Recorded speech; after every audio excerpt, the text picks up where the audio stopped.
Welcome back to the sweatshop. In today's video, we're going to be working on this 2010 Nissan Rogue. What we're doing in today's video is we're going to be showing you how to swap out the CVT fluid on this transmission. Basically, we're doing a drain and fill service on this transmission. This job is not a hard job. However, this fluid is stupidly expensive and very complex. What that means is there are a lot of different CVT fluids out there on the market. So you got to make sure you get the right stuff for your vehicle. That means going to the dealership, potentially getting a part number, and then deciding whether you want to get something aftermarket. You can see here, this is not the OE fluid, but it is probably the OE manufacturer of the fluid, as was told to me by my parts guy who I trust. Or Ionis, either one of them are pretty good oil companies that usually are OE manufacturers for most Japanese makes, so I'm comfortable putting this stuff in, as well as it has the designation that we need specifically for this transmission on the bottle. So I'm okay with dumping this in. Now, if you're not sure about what transmission fluid your vehicle takes, just go to the dealership. Do not try to save a bit of money and then basically end up spending on a transmission. Bad idea. Now, of course, if you watched any of my other videos, you would have known that I changed the CV out on this thing and it needed to have the fluid topped up, and it also didn't look so healthy. So I decided to go ahead, call a customer and notify him of that, and he's decided to go ahead and service the thing while we have it here. That being said, don't be afraid of it. As long as you get the right fluid and you watch the video and you're confident in what you're doing and your pan's not rotted to hell like ours is, but you still should be able to get away with it, you'll be fine. Now, as for the fluid designation, this particular 2010 CVT takes a NS2 designation. So you see that guy there, it's compliant with NS3, so that's probably newer stuff, I'm assuming. There's the Honda fluid, which is the same crap. You got the Toyota stuff, Mitsubishi, Mazda, Subaru as well, some Subaru. But like I say, if it doesn't have the particular designation,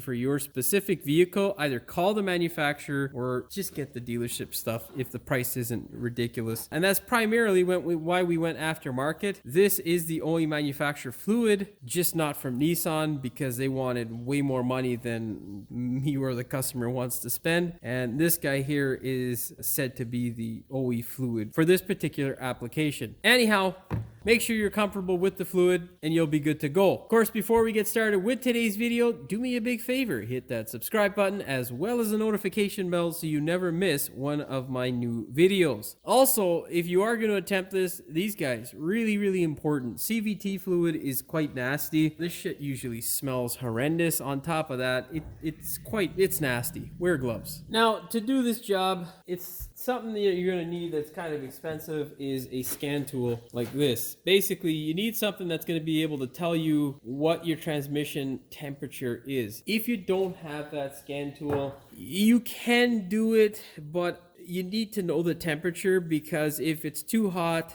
you're going to have too little fluid, in my opinion. And there is a working range of, I think it's 50 degrees Celsius to 80 degrees Celsius. Personally, I like to check it on the lower end, around 50, because that means you're going to fit more fluid into this thing. And the number one killer for these transmissions is dirt, because the metal fragments that basically becomes the dirt of the fluid starts to create hot spots and heat, and that will kill your transmission. Any sort of heat or excessive heat for prolonged periods will kill your tranny. So make sure you get the scan tool, or you can rent one sometimes. I'm not sure if they rent them at these like part places and whatnot. I know they do specialty tools, but anyhow, other than that, it is possible without the scan tool. I would just recommend the scan tool way, and that's exactly what I'm going to show you. Second thing you need to do is basically locate your dipstick, or what they call a charge pipe. It's just your dipstick tube, and that's where you fill it up. Nissan's kind of made it like a traditional transmission, which is nice, but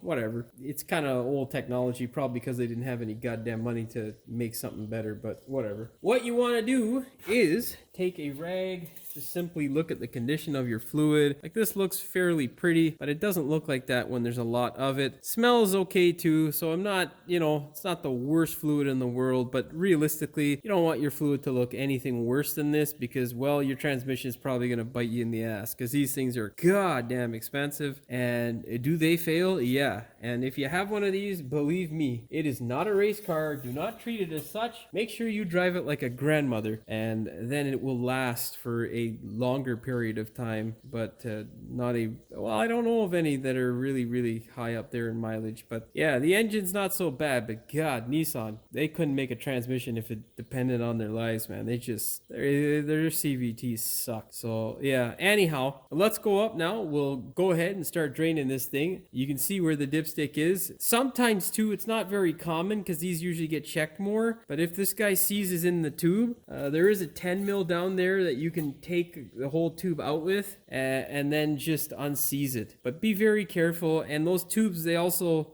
it's not very common on these ones, but I have seen other Nissan products with tubes that rot away and become quite porous. So if you do take it out, if the price is right, just replace the whole thing. Anyhow, as I was trying to say, if there is rust, it is serviceable. You can get the part and just service it off the vehicle, because the last thing you want to do is get any rust into your tranny by trying to unseize that hole. Okay, let's put this thing up before I ramble on for another 10 minutes for absolutely no reason. Now, in the abundance of rust over here, we are looking at the CVT transmission pan. This guy here is not leaking. That is some residue from the CV shaft and whatever else. If the funds were there, I'd probably recommend replacing this, but I'm thinking it doesn't look too bad. We may be able to get another 50,000 out of this, 50,000 kilometers, which is generally when I recommend servicing these pieces of junk if you want to keep it going. This particular one should get us to that point, I'm hoping, but if yours looks like this and the funds are there, I would recommend replacing the pan. I don't know how much it is. I think these ones, generally for most Nissans, they're around like the $100 to $300 mark. I don't know though. You'd have to call and see for yourself and your particular model. Whenever draining this fluid, you do not want to drain it into a giant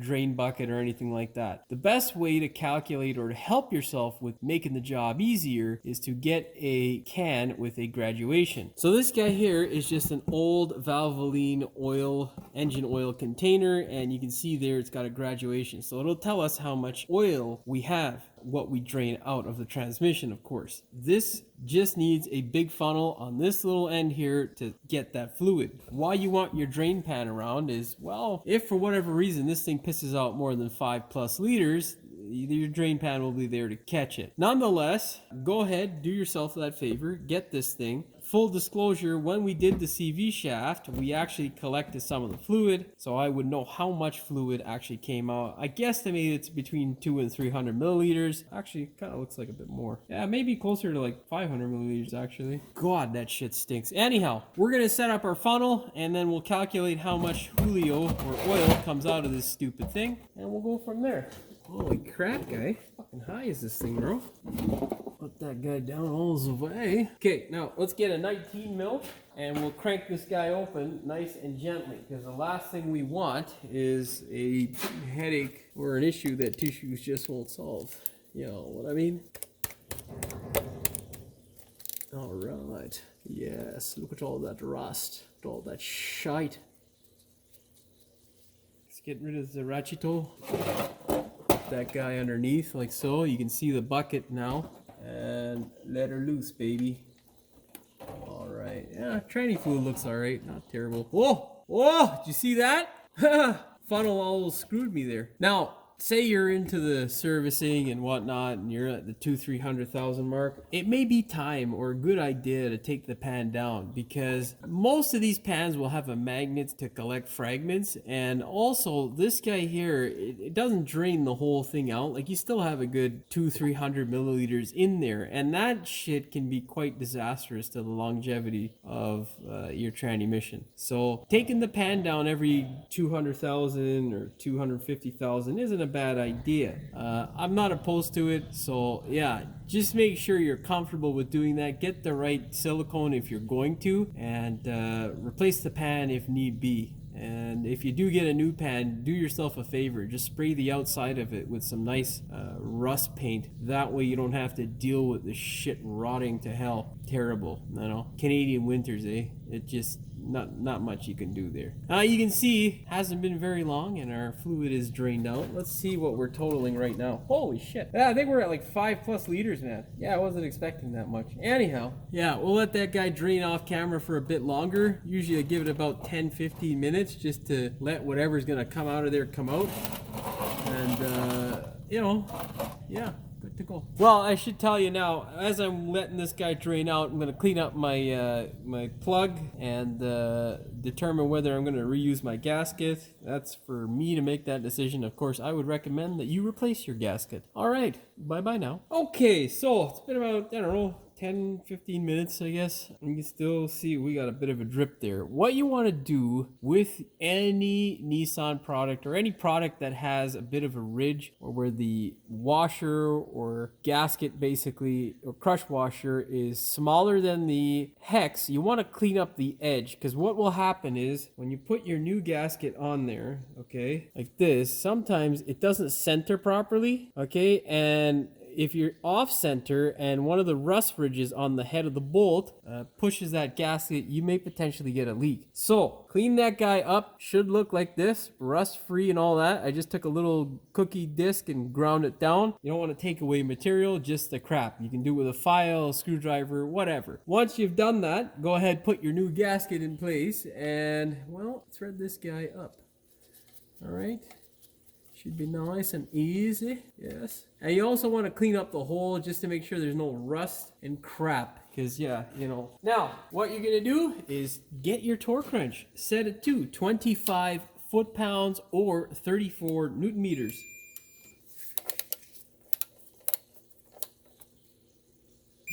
All right. With the new gasket, you want to double or triple check it. I always do that just because as you crush it, it can move a bit and whatnot, and you just want to crush it some more.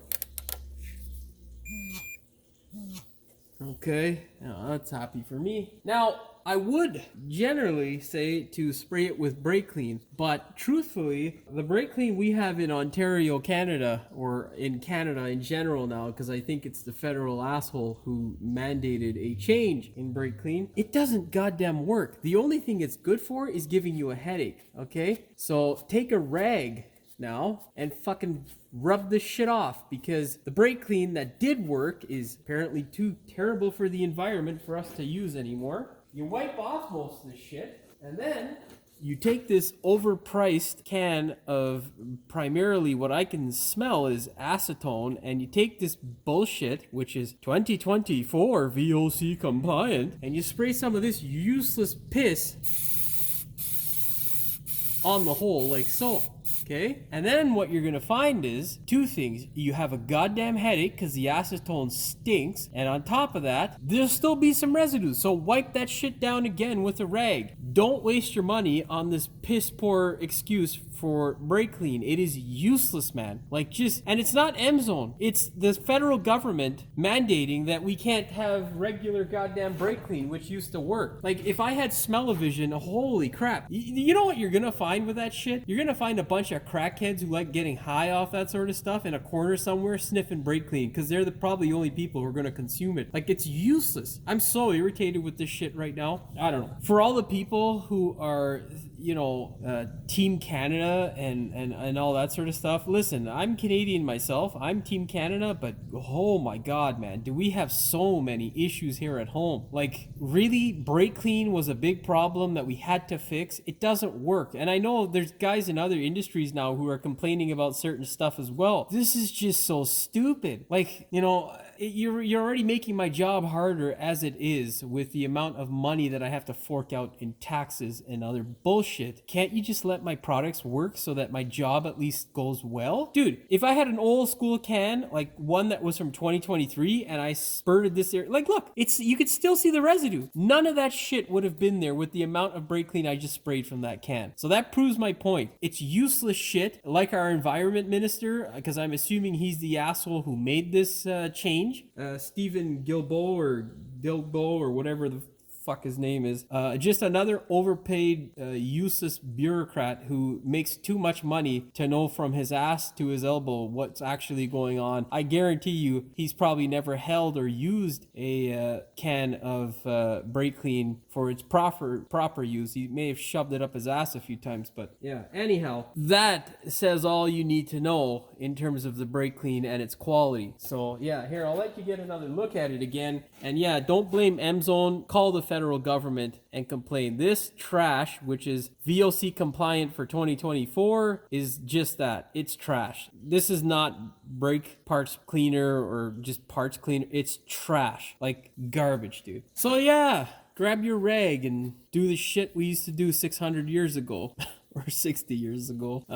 Yeah. Anyhow, I'm gonna go calm down now. We'll lower the car and we'll put our fluid in. Okay, you're gonna need a funnel like this that is long neck and skinny at the bottom, so you can go ahead and stick it into this wonderful tube. Make sure you give it a nice clean. I would tell you to use a brake clean can, but that shit doesn't work in Canada anymore. So yeah. Anyhow, what you want to do is take a look at your bottle, the bottle that you drained all that fluid into, and see what you got out. You can see for us here, it's approximately about 5 liters. That's a full container. Now I've got about 6 quarts here. Now a quart is different than a liter. It is approximately 50 milliliters less. So we're going to throw in 5 quarts, which would approximately be 4.72 liters, I think it is. You know, Google it, because I don't know, but it's 4.7 liters. I know that for sure, just slightly over. And that's what we're gonna dump into this thing. We will then fire it up and see exactly what our fluid looks like in terms of level, and then we'll go from there. But let's crack it open and we'll show you. What you want to do is basically open it up, of course, and then let the contents of this fluid drain in there. And this one's got a blue hue to it, so it's more like that wonderful Subaru stuff. Oh, look at that, it's pretty. Yeah.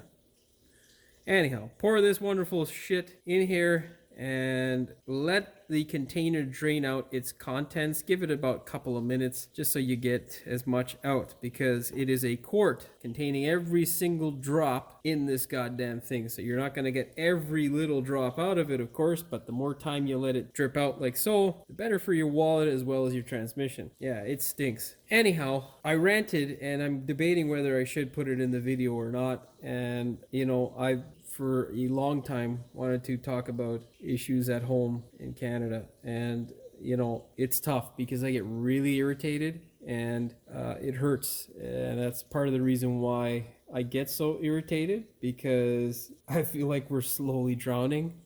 Anyhow, if I do end up putting it in and people out there hear it, I would like to know if that's something that you would like from me as a creator to continue doing on, you know, certain things that are happening in our country. Yeah, you know, my goal is never to offend. Like, we're all stuck in the same shitstorm together. So I just hope that, I just hope that Canadians realize that. Regardless of whatever color someone claims to be a part of, or, and I don't mean color of skin, I mean political affiliation, we literally are all stuck in the same shitstorm. And what it really is, in my view, is it's the regular working class Canadians against these ultra rich assholes who think that they know everything for us and they know better. And shut up, Mr. Regular working ass Canadian. We're going to tell you what to do because you're just a simpleton idiot. That's the assholes that I think we need to band together against and use our political system to help us Canadians, the ones who fork over the tax dollars for these lowlifes so they can get on a plane and fly around telling us all kinds of shit. And yeah, we need the rich people too, because they definitely pay a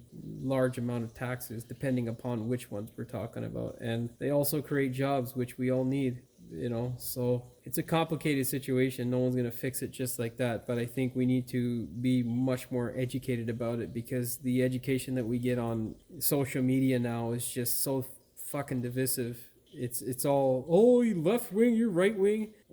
I don't care, you know. I don't care what wing you are, what fucking shit. We're all in the same shitstorm. So if you want to hear more of my opinions, let me know in the comments below. Back to our video.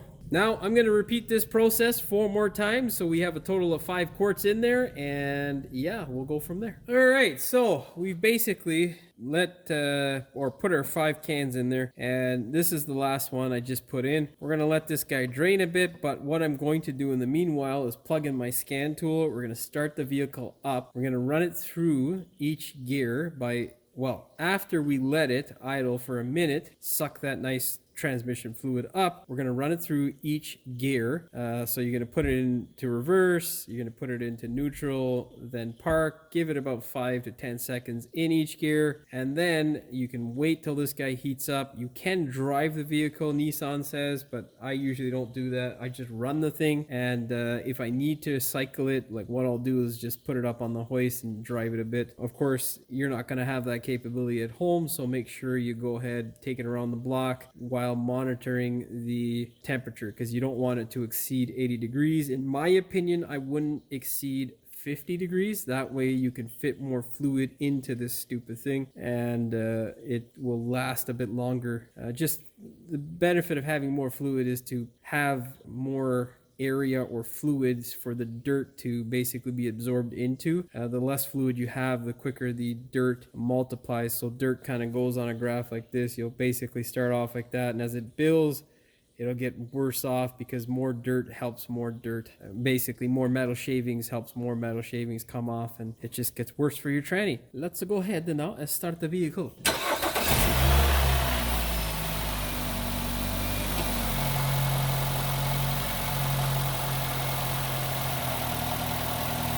Alright, so I'm going to let it run. We're going to go through the gears slowly, and we're going to also set up our scan tool so I can monitor what the hell's going on. Alright, I'll be back. Okay, so transmission temperature right now, it's kind of high quickly. I'm surprised, to be honest. It says it's at 55, and I don't know, it's probably been running for about 3 minutes, 4 minutes, something like that. Not very long at all. Anyhow, we're going to check it out and see what it is. We're kind of, idle's not completely down yet. We're still up at a bit of a high idle, around 1,000 RPM, but let's see. Yeah, you can see there's barely anything. We're at the end of the dipstick there. So let's go ahead. We'll throw in another 500 or half of that new bottle and see what's up. We're 57 now.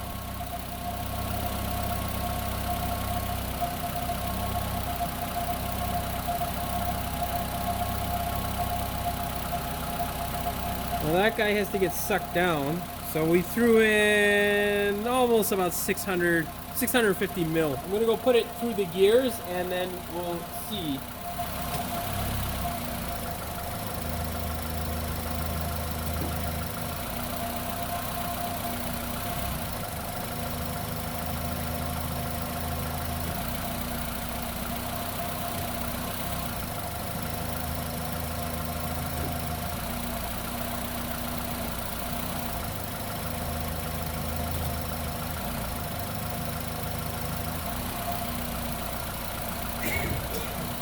Okay, now we're at 59. Pull this guy out. We'll check and see what she looks like. Okay, so we're right at the full level there. So I'm happy with that. It's going to go up and continue to rise as it gets hot. And the hot region you can see is up here, which is pretty damn high, but you know.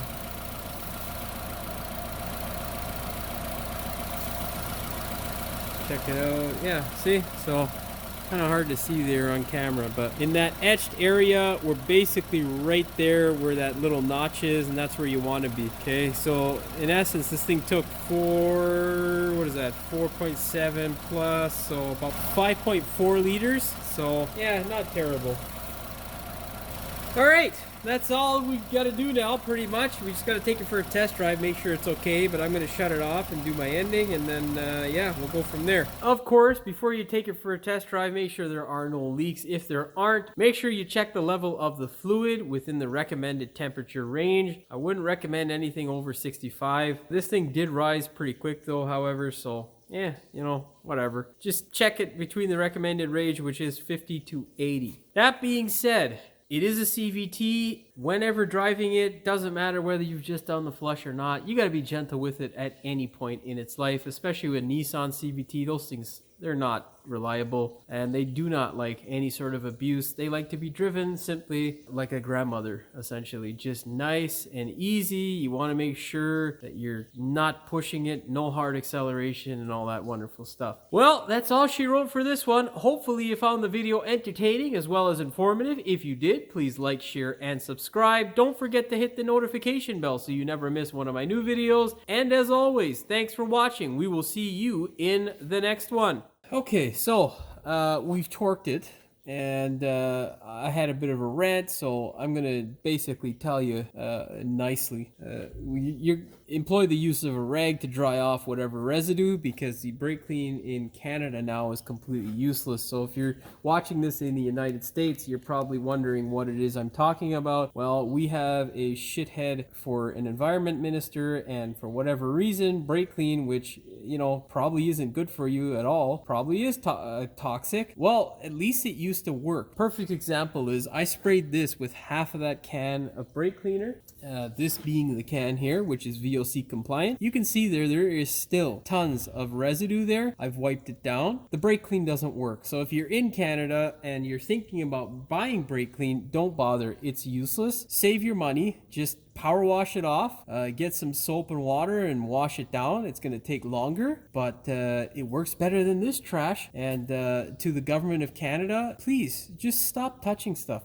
Anything you guys touch just turns to absolute shit. And specifically, I'm talking about the true road liberals. These people have done nothing good for this country at all. And I'm not saying that the blue party's going to be any better. Well, to be honest, you could put a fucking monkey in there with a stick and they would be better. But truthfully, the politicians that we have up here are just good at one thing, and it's consistently taking advantage of Canadians and their pocketbooks and stealing from us. That's what they do best. And unfortunately, this is yet another way as to how they make our lives more difficult. This shit doesn't work. It stinks to high hell. It smells like acetone on steroids. And after a few spurts, besides not doing anything other than giving you a goddamn headache, it's useless. Like, if I were to time lapse this shit, it would look exactly the same in 5 fucking minutes. It just, wherever there's oil, you're still gonna see residue. So yeah, for Canadians wondering whether you should waste your money on a $7 or $8 can of dog shit, don't bother. And it's not M-Zone, because I used M-Zone for years,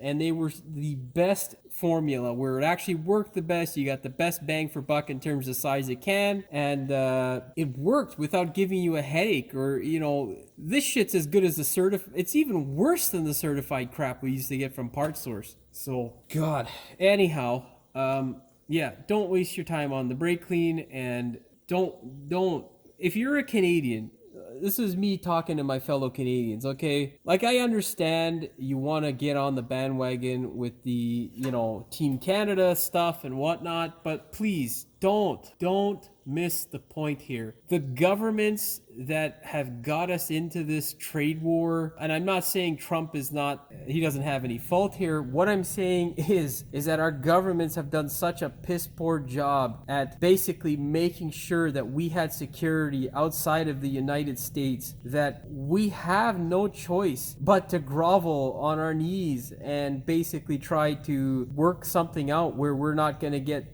completely obliterated, because we can't defend ourselves because the military has never been so poorly handled. We can't sell our resources because there are no ways to get them to market efficiently. There's nobody to blame but the donkeys who have been in Ottawa. And that doesn't just mean Mr. Donkey Trudeau. No, that also means Harper as well. In his era, he didn't get a pipeline that I can remember built. And, our oil is not being super profitable for Canadians. It's mainly profitable for the assholes who own the rights to it, which isn't Canadians. So that's all you really need to know. If you wanna be pissed off at somebody, don't be pissed off at the orange idiot down south or anybody else really. It's you gotta look in the mirror and realize why we haven't said anything to our piece of shit governments at various levels. It's not just federal either. So like Mr. Ford and his $60 billion tunnel under the highway.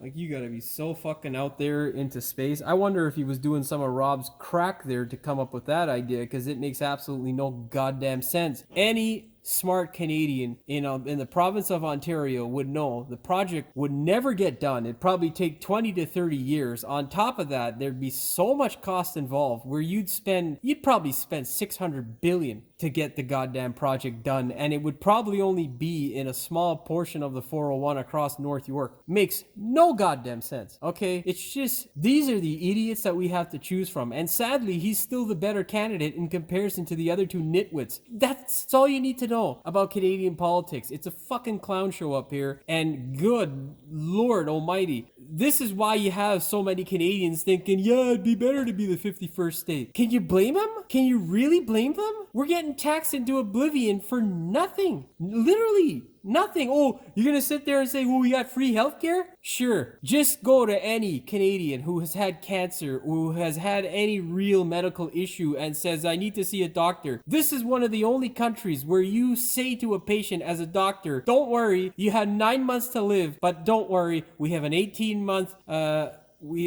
fuck sakes, dude. I'm so angry now, I can't even fucking do the goddamn job anymore. I just want to drive a fucking hammer through one of these cocksuckers' heads because they're so stupid. Fucking useless politicians. Anyhow, as I was saying, this is one of the only countries where we will say to a person, you have 9 months to live, but don't worry, 18 months from now, we have a specialist appointment with an oncologist for you. Good luck with your cancer, sir. Thank you for paying your taxes. This is what we're gloating about up here in Canada. And I'm not saying that there isn't good aspects to our healthcare, but we have to understand there are serious problems, and it's not because the system is underfunded or it is burdened with a bunch of bureaucratic bullshit, and we have lost a lot of our hospital workers and doctors due to the stupidity that was the pandemic and the forced vaccination that took place. Okay, that's the simple truth of it. And then when you lose people to greener pastures like the United States, you're not going to get them back. Why would anybody come back here to work for dog shit pay in a cold ass climate where everything's much more expensive? Why? Like, you want to talk about fucking companies coming here to set up shop? Why would any company come here and set up shop when our power bills, unless they're subsidized, and our heating bills, unless they're subsidized, are some of the highest in the world for companies? Why? And then you have the stupid carbon tax, which if you're a huge emitter, usually you'll get a break somehow from the government because that's how it works. The saps of shit like me and you, who are just regular Canadians, well, we need to pay the goddamn carbon tax because we gotta do our part. But what about the dickheads who are flying from city to city while they're doing a debate? Okay, Jagmeet Singh, Justin Trudeau, all these assholes get on a plane, go back and forth, telling me and you, don't get on a plane, don't drive your car, don't heat your home, turn the thermostat down, while these assholes are having to go from BC to Halifax to tell you that message. Wouldn't it make more sense for them to go from BC to Alberta and go across the country? No, they got to crisscross back and forth, burning fairy dust on their magical planes that we pay for. That's our state in Canada. It is absolutely ludicrous. The country is really in shambles. And for idiots who don't think so, or fellow Canadians who really don't think so, man, you gotta open your eyes as to what's going on. Nothing makes sense. Okay, you can't have a median wage of $50,000 to $60,000. Okay, I think it was $58,000. All right, and you can't have houses that are $800,000, dude. And that's a shack. It's a literal shit place in anywhere that anybody wants to live. So if you think that's okay, if you think that's normal, something's wrong with you. Like, you literally are part of the problem. You've got your eyes so far closed, or you just have a lot of property and you're willing to sacrifice the future generations for your personal greed so that you can say, oh, well, I've got $1 million in my bank account and I don't mind paying the capital gains because I paid only $300,000 for my health and I got $3 million for it. You're an asshole if you think that sort of shit, okay? You're not doing anything for our future generations, and this country will fall, and we will become either the state of China or the state of Russia or the state's 51st state, because we cannot economically or monetarily defend ourselves because our country has been so piss poor mismanaged by the donkeys in Ottawa over the last 30 plus years. Okay? Yeah, fuck. It hurts. It really does, buddy, to live in this place and think with your eyes open and your ears open and you know, be a open-minded person who's willing to hear. I don't subscribe to one fucking color or another. They're all pieces of shit. So anyhow, fuck. This thing is it. Focus, you fuck. For this particular application, for prolonged times or periods, for prolonged times. But nonetheless, it's usually rust up around the neck there that you got to get out. The Subarus and oh man, I'm just rambling on. Anyhow, for fuck's sakes, half that shit's gonna probably end up in the bloopers. So this guy here is just an old fucking English, Jimmy. Well, whatever.